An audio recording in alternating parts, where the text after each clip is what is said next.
I am so excited that now we have in our little incubator CHNC booth the transport focus group. I think this is so interesting and exciting.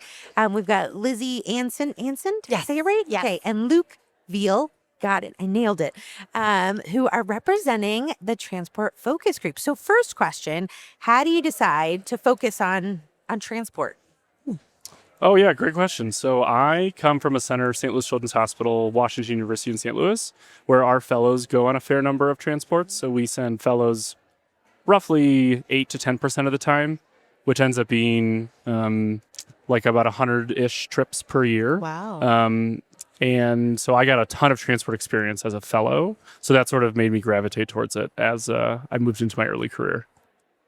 Similarly, we have a very robust transport program at Children's National NICU, which is where I work, and I now work as the medical director for that team. And similarly, as a fellow, I was very involved with our transport team. We have a nursing-led team who does about 1,000 transports a year. Wow. And are also huge educators on our unit and for our trainees. Love that. I love that. So what's the group working on? So we really struggled as a group when we first started the transport focus group. We're relatively new. Rebecca Martinez and Vedanta Singh presented last year as we were one of the new focus groups. And in some of our first meetings, we really wanted to talk about what defines an emergent transport. I think that definition gets thrown around a lot, or that term gets thrown around a lot. But there really was a lack of consensus among sites, and there really isn't much in the literature at all. The state of California has put out some stuff that we reviewed. The country of Canada has actually put out a lot of stuff related to emergent, urgent transports. They have a very nice system in Canada. We actually have a representative on our team from Sick Kids. They have a transport fellowship there. Oh, I did not know that. Yeah, that's great. I did not know that at all. But Kyung from Toronto Sick Kids, she couldn't make it today, but she's been very involved in this project as well. And they have a regionally based system. So they have it's obviously state funded, it's Canada. It's funded by the country of Canada, so it's much more regionalized. And they transport babies to and from sites all the time without sort of the insurance piece, which is really nice. And so we drew upon that experience a lot and came up with it seems to be the hot topic these days, a modified Delphi process, which is what a lot of groups are doing in order to develop these clinical practice guidelines, which isn't necessarily a clinical practice, but some recommendations from transport-focused neonatologists. And you highlighted a point because our designation of what kind of transport it is impacts the insurance coverage in this country. Absolutely. Yeah. Absolutely. So actually having a standardized approach may be very helpful. That's right. So how do you think that changes the landscape for our patients by having this standardized approach? Yeah, great question. We haven't really gone too far into the insurance side of things. We really just wanted to come up with some consensus definitions to start and hope that it can sort of serve as a template for teams to advocate to their own hospital administrators, for example, in order to garner resources. So we did, of the 1,000 that Children's National did, and St. Louis WashU, we kind of do 800-ish a year of transports overall. We did X percentage of emergent transports. So we sort of can use that as a way to advocate for more resources or protect to time, which is sort of another hot topic, and that we helped facilitate X number of emergent transports. And we also know that the vast majority of babies at many of the sites within CHNC are outborn and being transported in. Right. And so for that reason, it's obviously a real topic of interest. And in addition, timely stabilization of those babies is imperative for good outcomes for those babies. And we really can't improve what we don't first name and measure. That's right. So you guys are really establishing the benchmark for how we study this and make it better. Yeah, it's right. Absolutely. I think HIE is probably the, provision of therapeutic hypothermia is the best example of that. But I'm sure you could ask a lot of surgeons that would want some of those more emergent diagnoses to be in front of them rather than trying to manage them from afar.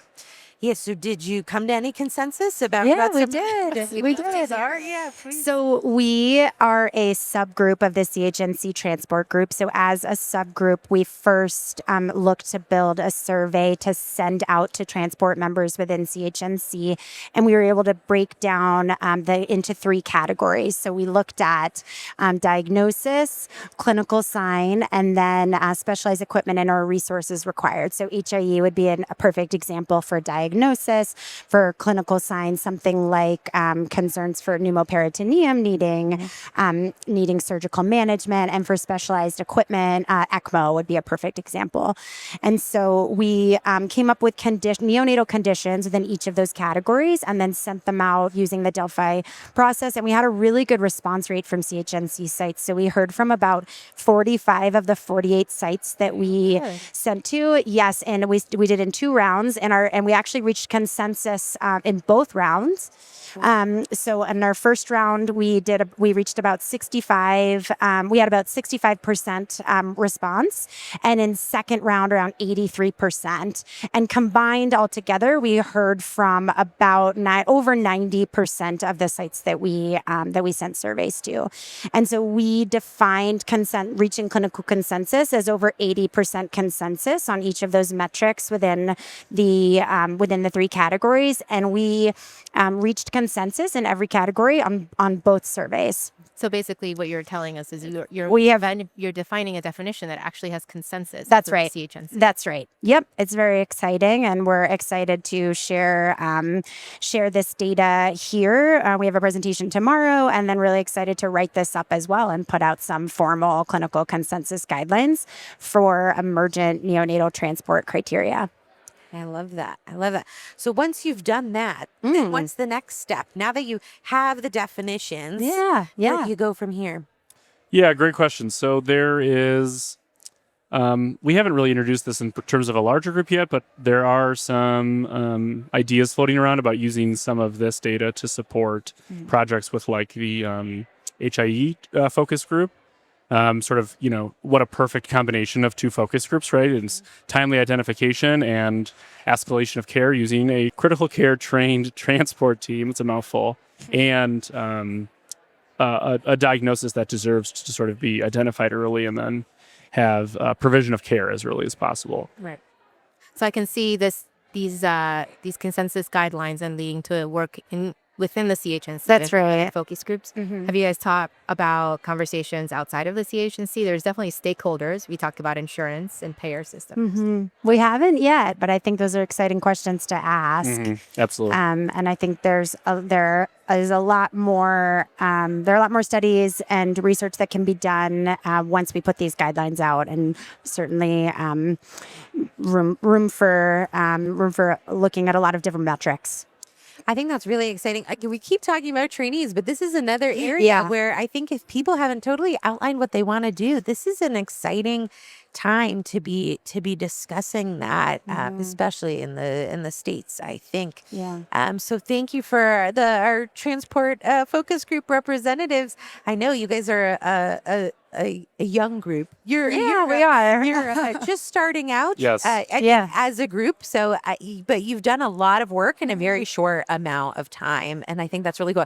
I think last year we were talking about what are the makeups of transport teams. What is the minimum necessary that we should have on neonatal transport teams? And again, something that we can then take back to our hospitals and our C-suites and say, this is our standard, this is what we need in our systems. Like if these are the listed emergency transports, then we got this time frame to get those things. That's really staff appropriate. For sure. For sure. I think I would also put a plug in just for getting involved with the focus groups. This has been a really amazing opportunity for me to meet Luke and meet lots of other members, and just to get involved with something much bigger than my own hospital, and especially work that many of us are already doing, but just doing in a silo. And so it's For sure. It's just been really exciting, and it seemed to happen very quickly. And I was really, I felt really lucky to get involved in this project. I love that. Well, Luke, Lizzie, thank you so much for joining us. Keep up the great work. Thank you for having us. Yeah, thanks for having us.